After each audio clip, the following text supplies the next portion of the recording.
हमारा आज का सवाल, बाइबल मुकद्दस एक मसीही के बहसीत फौजी अपने मुल्क की खिदमत करने के बारे में क्या कहती है। इस वीडियो के अंदर मैं बाइबली तालीमात की रोशनी में सवाल का जवाब दूंगा और इसके बाद कुछ मददगार तलीमी वसाइल को जानने में आपकी मदद करूंगा, लिहाजा इस वीडियो को आखिर तक देखिए। बाइबल मुकद्दस के अंदर फ़ौज में खिदमत करने के बारे में बेशुमार मालूमात पाई जाती है। अगरचे फ़ौज के बारे में बाइबल के बहुत सारे हवाला जात महज तमसीलों पर मुश्तमिल हैं, मगर दीगर कई आयात इस सवाल से बराह रास्त ताल्लुक़ रखती हैं। बाइबल मुकद्दस ख़ुसूसी तौर पर यह बयान नहीं करती कि आया किसी शख्स को फ़ौज में खिदमत करनी चाहिए या नहीं करनी चाहिए। इसके साथ साथ मसीही इस हवाले से पुरयकीन हो सकते हैं कि एक फ़ौजी होना तमाम सहाइफ में बड़ी काबिल एहतराम बात के तौर पर पेश किया गया है, और मसीही इस बात को भी जान सकते हैं कि ऐसी खिदमत बाइबल के नज़रिया हयात के मुताबिक है। फ़ौजी खिदमत सरअंजाम देने की पहली मिसाल पुराने अहदनामे में मिलती है, जब किदरला उम्र जो एलाम का बादशाह था और उसके इत्तेहादियों ने इब्राहिम के भतीजे लूत को अगवा कर लिया था। इब्राहिम ने खानाजाद 318 तरबियत याफ्ता आदमियों को साथ लिया और जाकर एलामियों को शिकस्त देकर लूत को आज़ाद करवाया। यहाँ पर हम देखते हैं कि मुसल्ला अफवाज बेगुनाह लोगों को बचाने और उनकी हिफाजत करने के एक अजीम काम में मशगूल हैं। इसराइली कौम ने अपनी तारीख के अंदर बहुत बाद में एक मुस्तकिल फ़ौज को तैयार किया।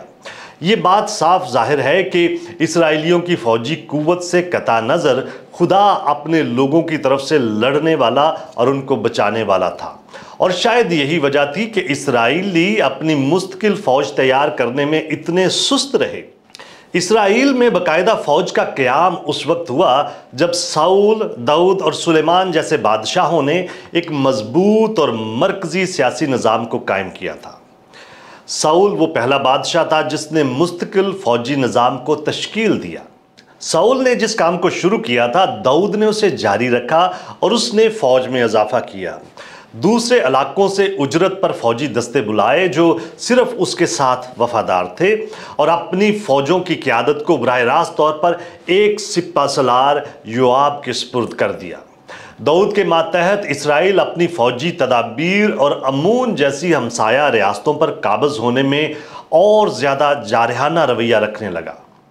दाऊद ने 12 दस्तों पर मुश्तमिल फ़ौज का एक निज़ाम तश्कील दिया, जिसमें हर दस्ते में 24,000 फ़ौजी होते थे, और साल के हर महीने में हर फ़ौजी दस्ता अपनी बारी के हिसाब से ख़ास मकामात पर खिदमत सरअंजाम देता था।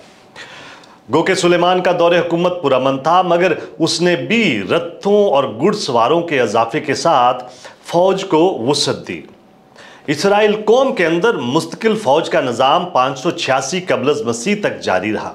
अगरचे सल्तनत सुलेमान की मौत के बाद तकसीम हो गई, लेकिन फ़ौज के बाकायदा निज़ाम का सिलसिला इसराइल यानी यहूदा के सियासी वजूद के हतमी इख्तिताम तक चलता रहा। नए अहदनामे में खुदावंद यीशु मसीह उस वक्त बड़ा हैरान होता है जब एक रोमी सूबेदार यानी एक रोमी ओहदेदार जिसके मातहत 100 फ़ौजी होते हैं, खुदावंद यीशु मसीह से मिलने के लिए आया। खुदावंद यीशु मसीह के साथ सूबेदार की बातचीत उसके इख्तियार और यीशु पर उसके ईमान को पूरी तरह से वाज़ह करती है। यहाँ पर खुदावंद यीशु मसीह ने उसके पेशे को किसी लिहाज से गलत नहीं कहा। नए अहदनामे के अंदर दर्ज बहुत सारे सूबेदारों की तारीफ मसीहियों, खुदा से डरने वालों और अच्छे किरदार के लोगों के तौर पर की जाती है। मुकामात, खिताबात या ओहदों से कता नज़र हमारे नज़दीक मुसल्ला अफवाज की कदर अहमियत भी बाइबल के सूबेदारों की मानंद होनी चाहिए। उन दिनों में एक फ़ौजी के ओहदे का बहुत ज़्यादा एहतराम किया जाता था। मिसाल के तौर पर पौलुस रसूल अपने एक मसीही साथी इपफ्रातुस को एक हम सिपाह के तौर पर बयान करता है। बाइबल में खुदा के सब हथियार बशमूल एक फ़ौजी के खूद, सिपर और तलवार को पहनकर खुदावन में मजबूत होने की हालत को बयान करने के लिए भी सारी फ़ौजी इस्तिलाहात इस्तेमाल की जाती हैं। हाँ, बाइबल फ़ौज में खिदमत सरअंजाम देने के बारे में बराह रास्त और बिलवास्ता तौर पर बात करती है। वो मसीही मर्दो ख़वातीन जो अपने मुल्क की खिदमत बड़ी खूबी, वक़ार और इज़्ज़त के साथ करते हैं, वो इस बात की यकीन दहानी कर सकते हैं कि उनकी मुल्क की ज़िम्मेदारी जो वो सरअंजाम दे रहे हैं हमारे कादर मुतलक खुदा के हजूर काबिल कदर है। पूरे खलूस और दीनदारी से फ़ौज में खिदमत सरअंजाम देने वाले लोग हमारी तरफ से एहतराम के मुस्तहक हैं। हमें उनके एहसानमंद और शुक्रगुजार होने की ज़रूरत है। क्या आप और बहुत कुछ जानना चाहते हैं? हमारे चैनल को सब्सक्राइब कीजिए ताकि आप हमारी दीगर वीडियोस को मिस ना कर दें, और बहुत सारे सवालात के जवाबात को जानने के लिए हमारी वेबसाइट godquestions.org को विज़िट कीजिए। क्या आपके और बहुत सारे सवालात हैं? बाइबल मुकद्दस के पास आपके सभी सवालात के जवाबात हैं। शुक्रिया।